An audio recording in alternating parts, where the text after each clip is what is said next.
Greetings, everyone. Tim Anderson here, aka Renfail, and welcome to the latest episode of Monday Musings, where I talk about random things in my life, things that are going on, shows that I'm watching, games that I'm playing, things that we're doing, and a little bit of talk about Project Drammon stuff as well. Today, what are we going to talk about? I don't really have a list yet. I could start off with, so if you haven't watched, I believe 2 or 3 episodes ago, I was talking about um, Kurt Sutter being involved with the new show that he's producing for Netflix, which sounds like a weird, like horror, medieval horror show, kind of going back to the vein of what he was doing with like the Bastard Executioner. If you don't know who Kurt Sutter is, he's the guy who is behind a lot of the Shield, I guess. I didn't watch that show, but I did watch Sons of Anarchy and of course Mayans MC, which is going into its third season right now. Anyway, he was in this movie that I just watched called Chaos. Is it called Chaos Walking, I think? Anyway, it was this really cool movie, science fiction film about a planet where all men's thoughts are visible, but women's thoughts are not. And it's a weird science fiction film with, I'm gonna double check that that's the name of it real quick. Chaos Walking. Yeah, and I believe this was supposed to come out a year or two ago, but COVID and all that other stuff. So it was directed by Doug Liman, and it starred Tom something or other, and I can't remember their names ever. Tom Holland and Daisy Ridley.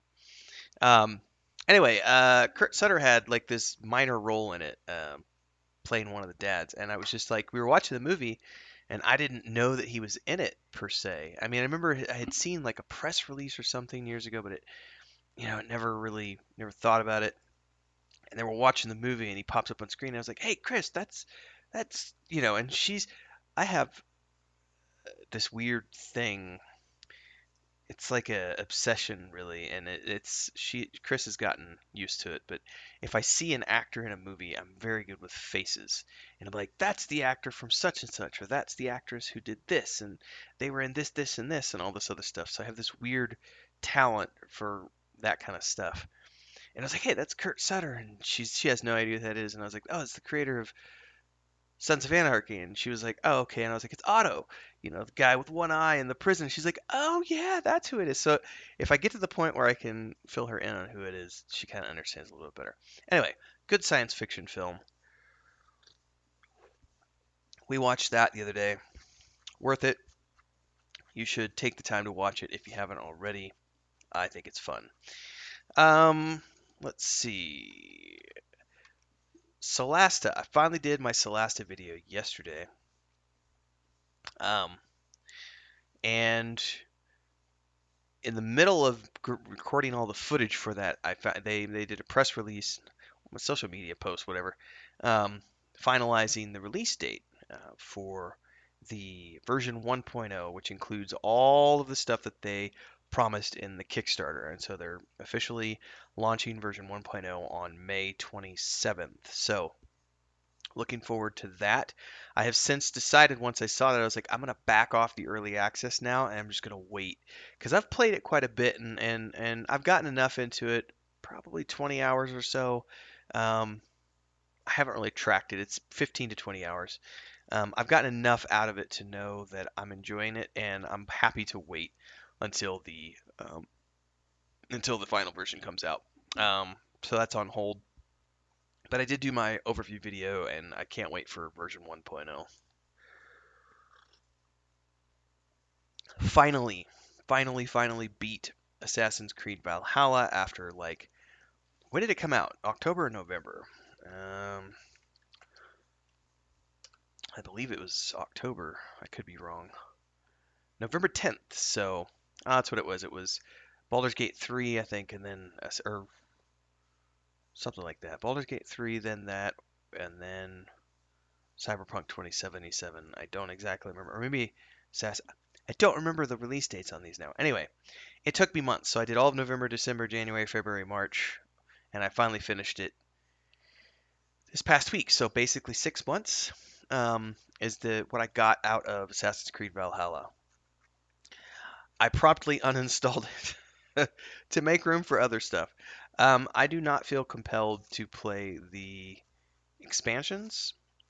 It, I may come back when they are discounted in a package, but for the moment, I'm all Assassin's Creeded out for the meantime. 6 months playing that game a couple times a week. I definitely got my enjoyment out of it. I went into it expecting to do a completionist version. I gave up around 60 hours in, which was roughly the halfway point, and that's when I kind of said, I'm not going to worry about the completionist version anymore. I'm just going to work on quests, the main quests. And even doing that, it took me another, several months to complete it. So that was a big game. I read an article, either at Gotoku or what is the other one that I follow? VG something. VG247, VG247, Video Games 247, I believe is what this is for. They did an article. One of those places did an article about how Assassin's Creed Valhalla is too damn long, and I kind of agree with that. After having finished it, I'm like, it's too damn long, and it's not that it's too long. It's that they try. I think there's just maybe it's not a bad thing. For me, I just felt like there's too much going on. But there are people who are going to play that game, and that's the only game they're going to play, so that's great for them. But there's just all this other stuff that you can do that I didn't bother doing, like going out and finding. There's this one quest where you go around and challenge to battle all of the old warriors of Ragnar Lothbrok. I did not bother doing that. There's this other quest to go get all of Thor's armor. I didn't do that. I didn't even finish the the Valhalla series, or it's not the Valhalla series. I forget what it's called because the Asgard series. Because you go to Asgard and then you go to Jotunheim, and then there's a third follow-up which I didn't even bother to do. I just wanted to finish the game. So there was a lot left on the table for me. Um, but that's fine. I was done with it, and I know the next expansion is coming out in May. The first expansion, I should say, where they're going to send you to Ireland, and it's like some quest line to deal with the druids or something. Great. I have no desire to do it right now. Like I said, I'll wait until it comes out, which is what I did for I think with Destiny 2, I did that. I waited until I think a couple years down the road after several expansions had been come out, and then I just picked up a bundle pack and then just sat down and played for like 60 days and just went through all of that content until I was done. And then I was like, cool, I got 2 months out of that. Now I'll wait another couple years and do it again, which I think I might be coming up on that by the end of this year. So by the end of this year, I might be at a point where I'm ready to dive back into Destiny 2 and do another like 2 or 3 expansion packs worth of content. But that's just how I like to play those. Um, I am currently playing Greedfall, which I've never played before. It is a game that, let's see, I have it for the PS4. I'd heard about it. It came out, I want to say a couple years ago. Yeah, September 2019. It was free this month with PS Plus. Um, and I'm figuring it out right now. I've only been playing it for a few hours. I'm maybe 5, 6 hours in right now. Chris was immediately drawn to the art style. She's like, "Oh, it looks like Black Sails or a pirate show," and I was like, "It does have that feel." I guess according to the wiki, it's a 17th century style fantasy setting, which is interesting. Um, anyway, I just got to the island. I don't know why it has the name Greedfall. I'm hoping that maybe it becomes a little more evident why it's called Greedfall, um, because that doesn't make a lot of sense to me. But in any case, I just started it. I'm not sure how I feel about it yet. I don't really like the combat system, to be honest with you, and the movements are a little wonky. But the voice acting's pretty good, and the story intrigues me. There's this plague that is affecting the people, and they're looking for a cure, and they're off on this island trying to find a cure. And this island appears to have giant creatures on it, and magic, and some other stuff. So I don't know. It's really interesting. I'm looking forward to seeing if this game is gonna actually continue to hold my attention. I'm not sure if it will or not. I haven't gotten deep enough into it to know whether or not it will. Um, Looking at my list here of games that I'm playing right now. I'm continuing my Quest for Glory 1 adventure, and I actually have put some stuff in my shopping cart on GOG. I'm going to go back over to GOG real quick so I can look at my shopping cart so I don't misspeak. Um, so before I do that, though, this just prompted me to remember. So I played this game years ago on the PC called Star Wars Commando. It's a great game. A couple years ago, GOG was running a Star Wars deal, and I bought like 20 games for like $10. Commando was one of the games that I bought. I also got Knights of the Republic 1 and 2. I got the Lego games, a bunch of other stuff. But what was interesting to me was, a couple years later, here we are, like 4 or 5 months ago, they announced that they were re-releasing Star Wars Commando on the PS4 and the Switch. And I'm like, oh, that's so awesome! Like that's such a good game, and I'm really tempted. I haven't done it yet. I don't know if I will. I wouldn't mind having it on my PS4 just to have it in my library, but I think I'm gonna wait until the price comes down because I've played it a couple of times over the years, and I don't feel compelled to pay full price for it because I've already paid full price for it back in the day, and then bought it again when it was on a discount. So buying it a third time just makes no sense to me, even though the second time was only a few dollars. Uh, I did pay full value for it when it first came out, which was probably 30 or 40 bucks years ago. I don't remember, when that was. Great game. I'm happy to see that companies are coming back around and doing things like that and re-releasing. Not necessarily remastering, although I am so looking forward to the Mass Effect Legendary Edition. They've got me by the balls on that one. I didn't think I was gonna do it, and then I ended up watching too many of their promo videos and said, I'm gonna do this because I have no other games that I want to play right now. So that's gonna be my May, June, July.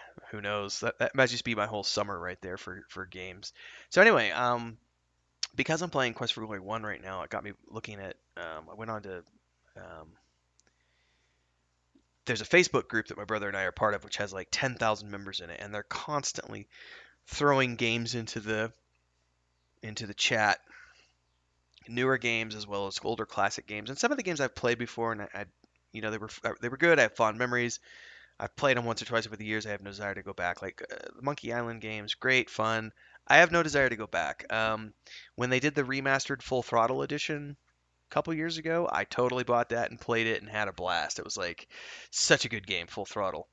Um, and but one of the games that had somehow, I missed it somehow, and it's a Sierra game, so I don't know how I missed it. Um, but it's called. I'm gonna go into my Conquests of the Longbow. I'm going to it now. The Legend of Robin Hood.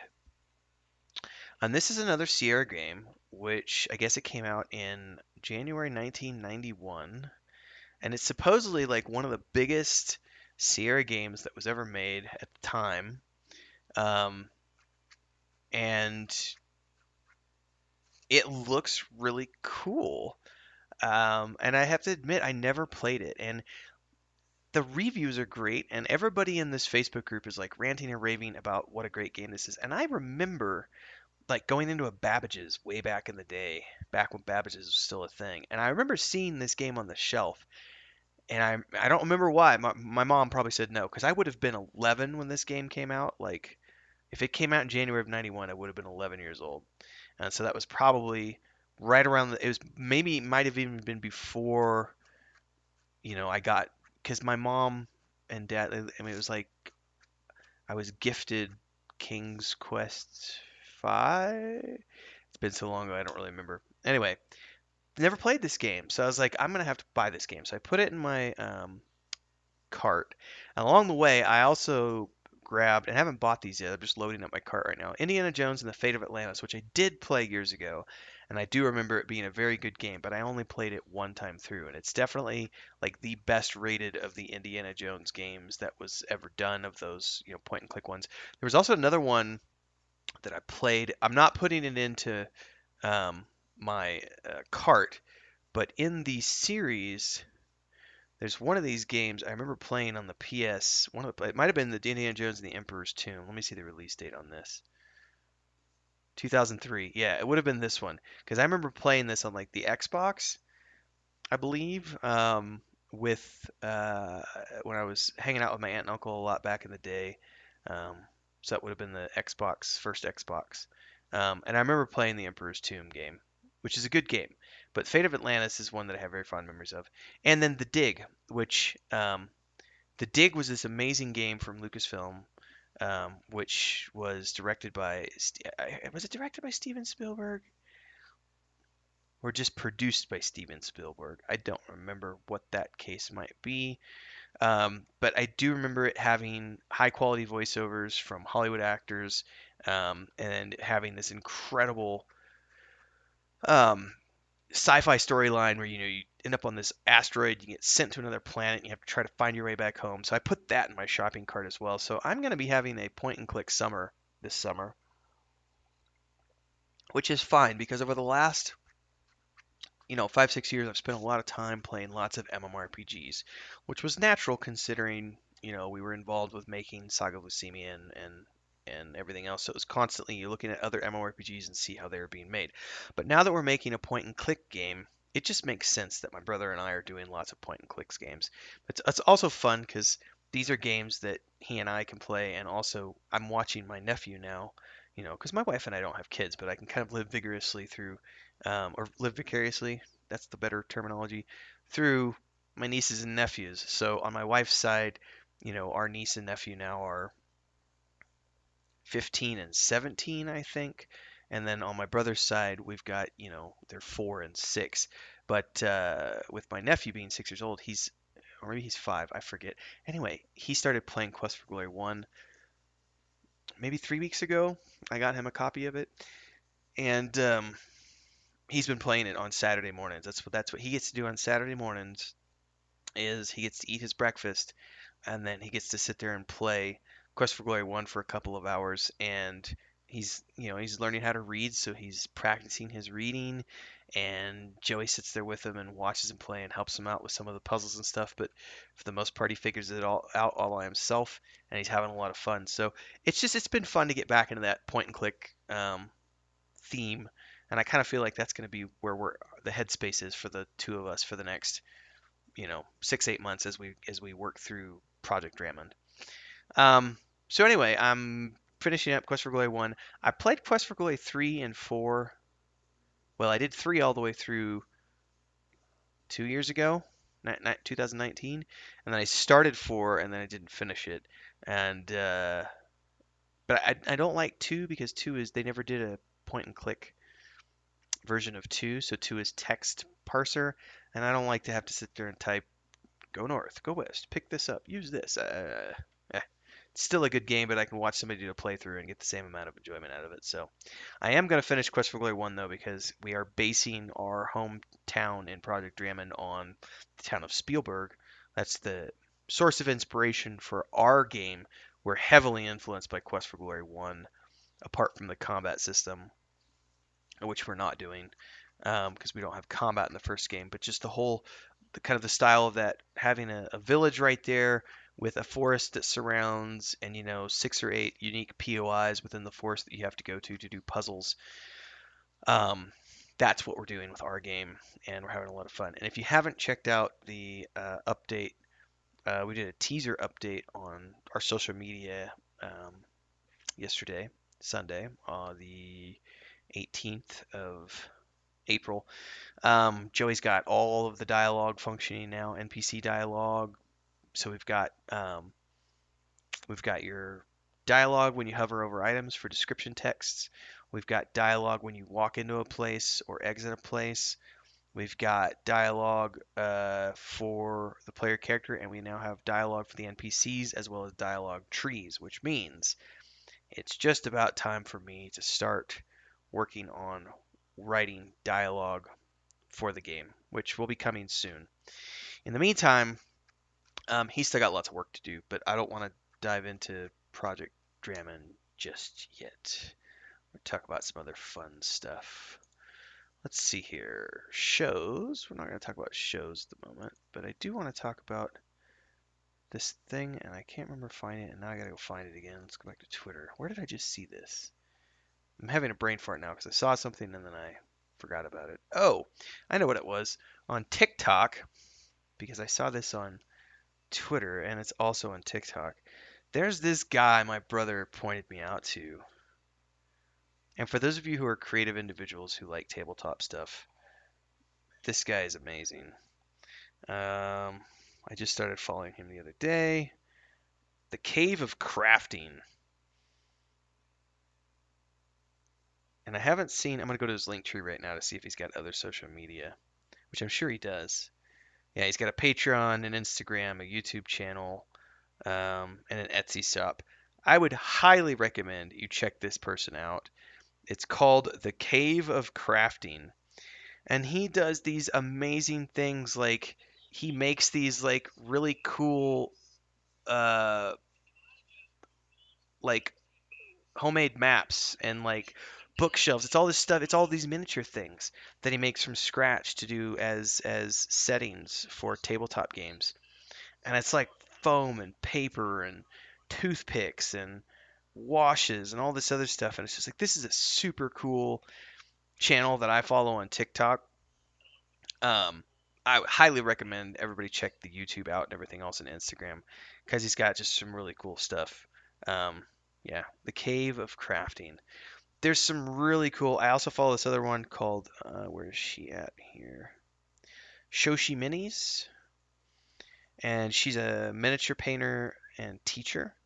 And I think she's only on TikTok because I haven't seen her anywhere else. But she does miniature paintings on TikTok and just some really cool stuff. And she's a full-time miniature painter.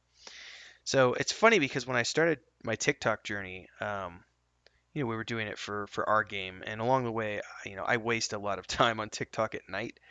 That's when I primarily am on TikTok is in the evenings. When I'm in bed and I usually lay there for an hour, hour and a half, sometimes 2 hours just watching TikTok videos. And for the most part, a lot of what's on TikTok is, yeah, it's the twerking and the stupid dances and it's chicks in bikinis and things of that nature. But, if you can get past all that and you can, use your hashtags and actually researched, there is a huge pool of creatives who are doing amazing things on TikTok. And the thing I really like about TikTok is you get a condensed version. So if you really like the 60-second video that this person has done, you go to YouTube and they've done an even cooler 30-minute video or hour-long video and everything else. But I love the condensed format of TikTok because it's great. Because sometimes I'll even have it. I try not to do it when I'm working or during the day because it's really easy to get distracted, and not just with TikTok. This is a general rule with social media in general. When I'm working, I turn the phone on to silent mode, um, because I don't want distractions. Because it's so easy when you're working and you're focused here and everything else. If the phone starts beeping or you pick up the phone or whatever the case may be, you start scrolling, and the next thing you know, you've blown through 30 minutes. And I try not to do that when in terms of sitting here and working because I like to get stuff done. But at night, it's great. But anyway, sometimes like if I want to take a 10-minute break, I've been working for 2 or 3 hours.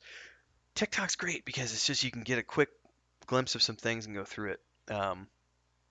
Anyway, highly recommend Cave of Crafting. Check it out. It's great stuff if you like to do tabletop. Someone linked me something, and I'm going to go look for it in Discord. Tailspire is what this is called. It is it's on Steam. So it's a online digital graphical way of playing classical P&P, pen and paper role-playing games with your friends. As a DM, you can build your campaigns in-game and invite your players for sessions. On the left, you can watch. Okay, this is one of their streams. So basically, it's an interesting thing because it's a 3D environment where you can see your dice rolls and you can build 3D environments and you can have the tokens placed. And I haven't dug into it enough to know if it looks incredibly in depth and also a time sink in the sense that if you're someone who has a lot of time on your hands to develop the environments for your pen and paper campaigns, this looks like an amazing tool set. Um, it has 200 on Steam. It's only available through Steam. It's in early access, and it says that it's a game, but it's weird because it's not like a game.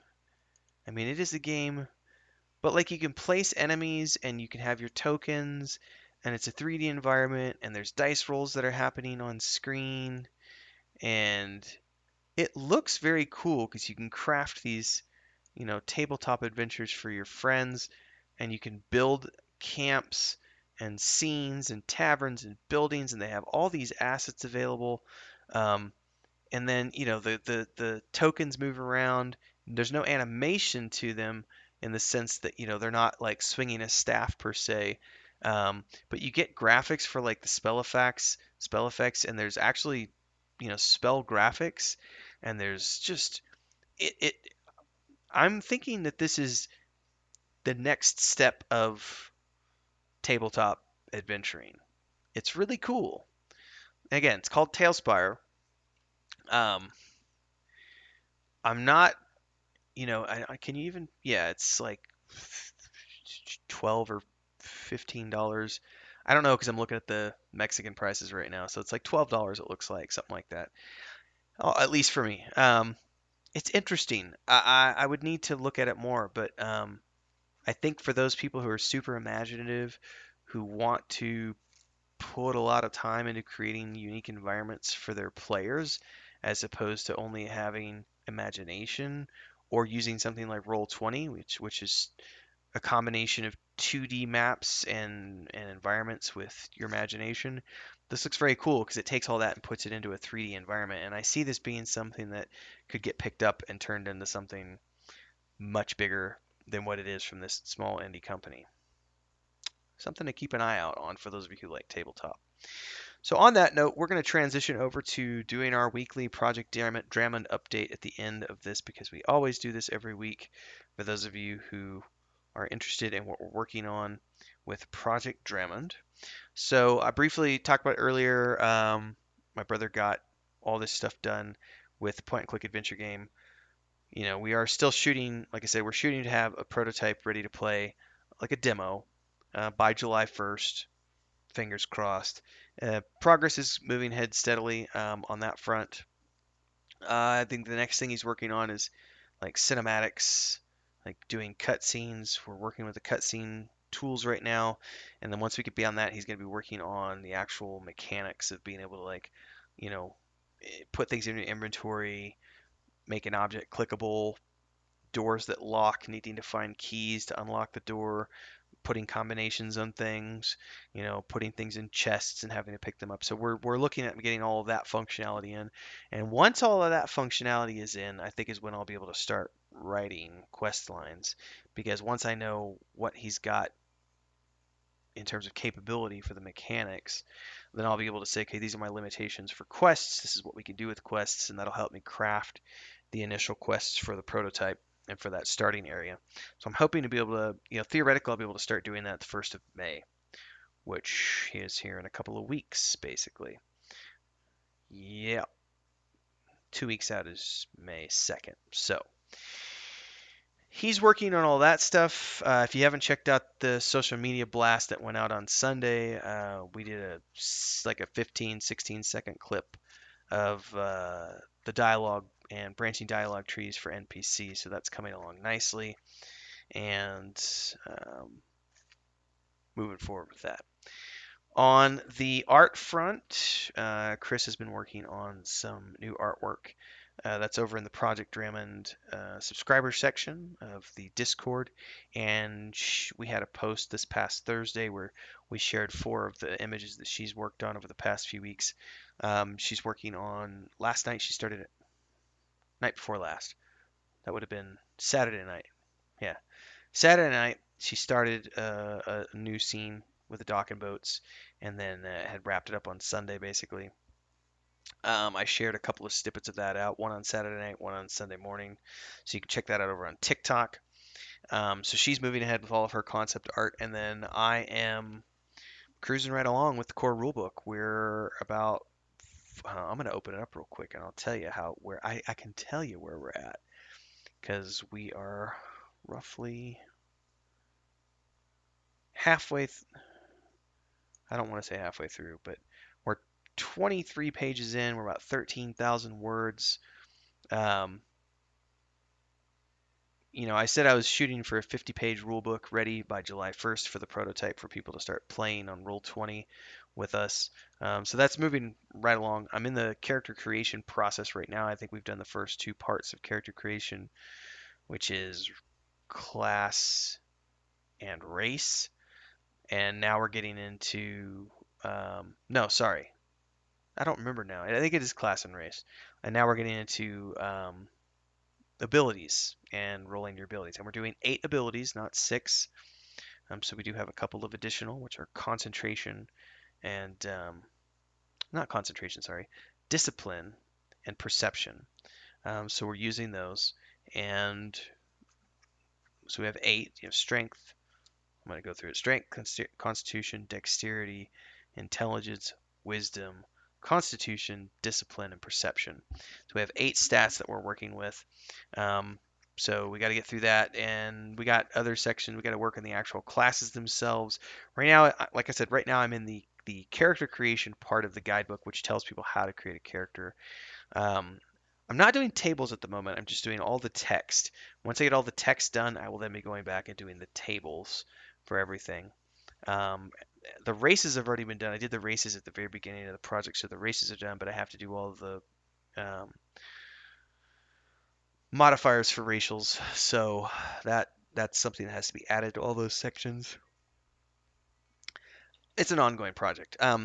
Anyway, I'm hoping to have the core of that kind of wrap up by the end of April so that I can switch over and start balancing my time between writing on the game and writing for the prototype and then working on the campaign module.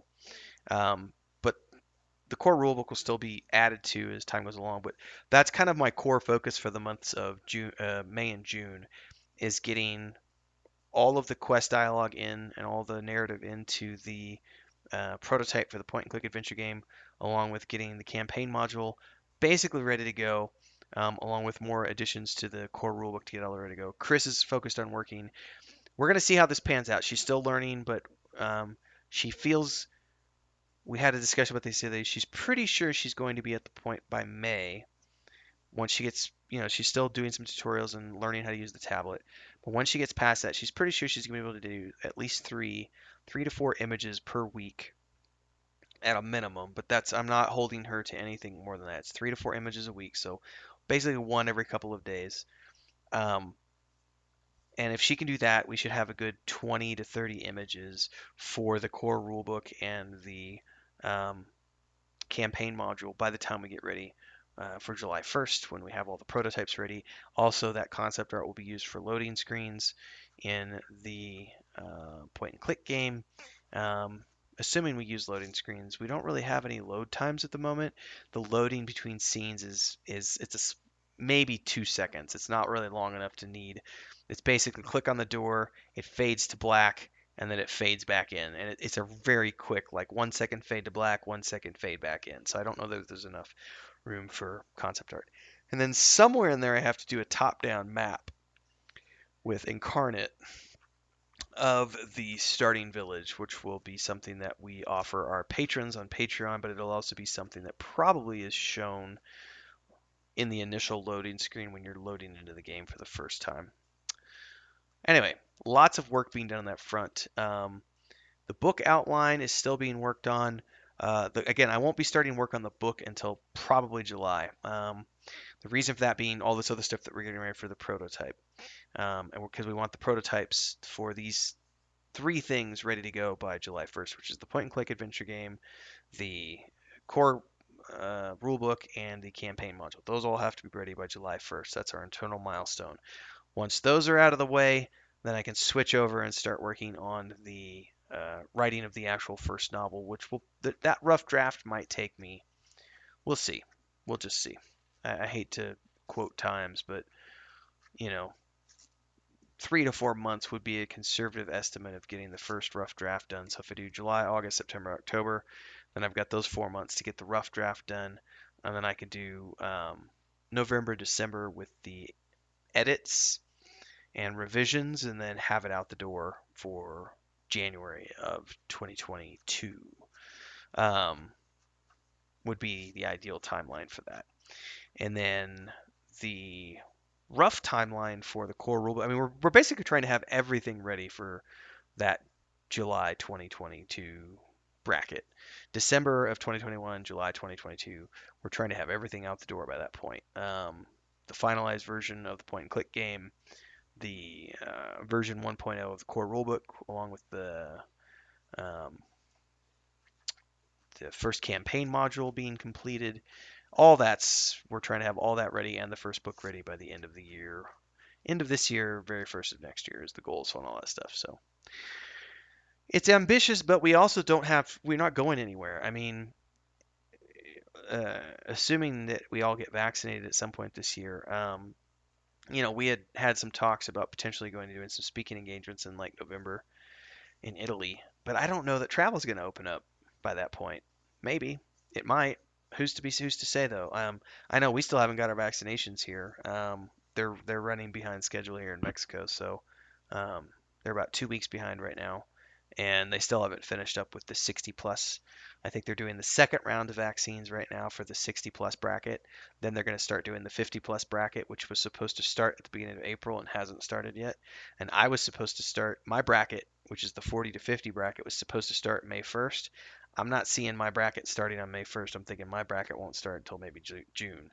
So we'll see how quickly they go if they go or no. I could fly to the States. That's the thing though. If I want to and I need to, if I really need to get vaccinated, I can fly up to the US and I can get my vaccination, but Chris has to wait. So it's like it's no big deal to us to wait. The point being, it doesn't look like we're going to be traveling any this year.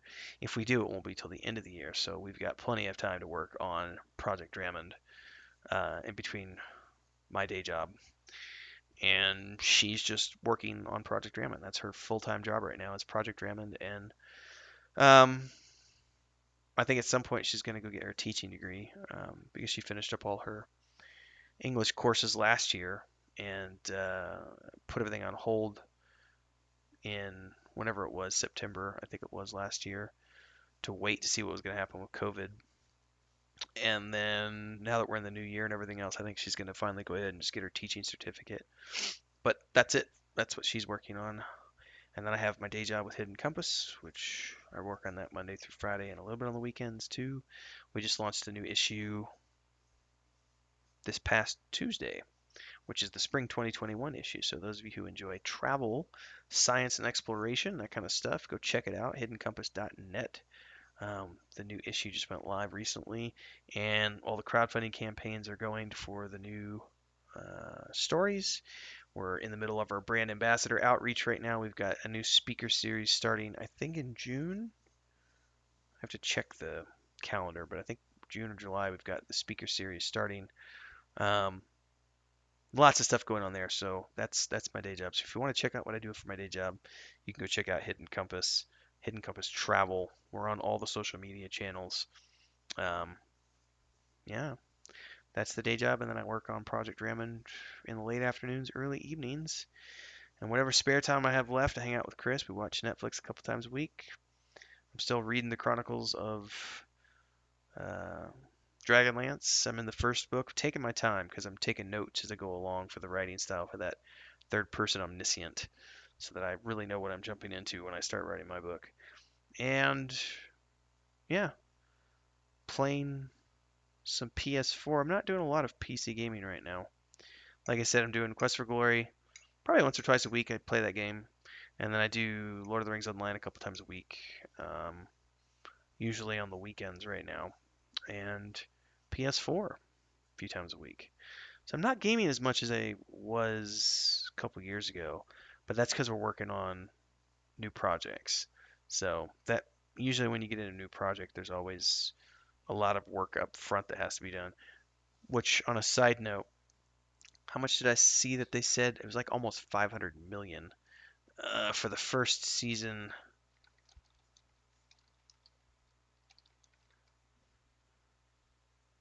Yeah, the first season of Amazon's Lord of the Rings series is costing $465 million. But they are making a 5 season investment. And the idea here is that all of the costs that they're spending up front is to secure contracts with the actors, build all the sets, get all of this stuff built, and then the subsequent costs for seasons 2, 3, 4, and 5 go down substantially because all those upfront costs are buried in at that point. So yeah, it's the same thing here. Anyway, I'm pre-recording this on Sunday the 18th. So with that being said, it is 5 o'clock in the afternoon. I'm going to wrap this up and I'm going to go back to playing Greedfall on the PS4. I'm going to continue to indulge for the next few hours as I wrap up my Sunday. Finish my coffee here. I may do some more Project Drammond work tonight on the core rulebook. It depends on how Chris feels later on. She's watching tutorials right now on mountains and rivers and stuff for the painting style that she's working with. And if she decides that she's going to draw tonight like she did last night, she started drawing at like 10:30 at night. I went to bed, but if she decides to do that tonight, I might actually come out here and work with her for a little bit. We'll see. In any case, everybody, thanks for following along. If you haven't already done so, join the Discord. Links are below. We do a lot of stuff over there. We look forward to talking to people. It's fun to have chats about various things. Check out the TikTok. Join the Patreon. Support us over there. And of course, subscribe to this channel and hit the bell icon if you have not already done so. Why haven't you done that? Get on it. All right. See everybody in the next episode. Stay safe.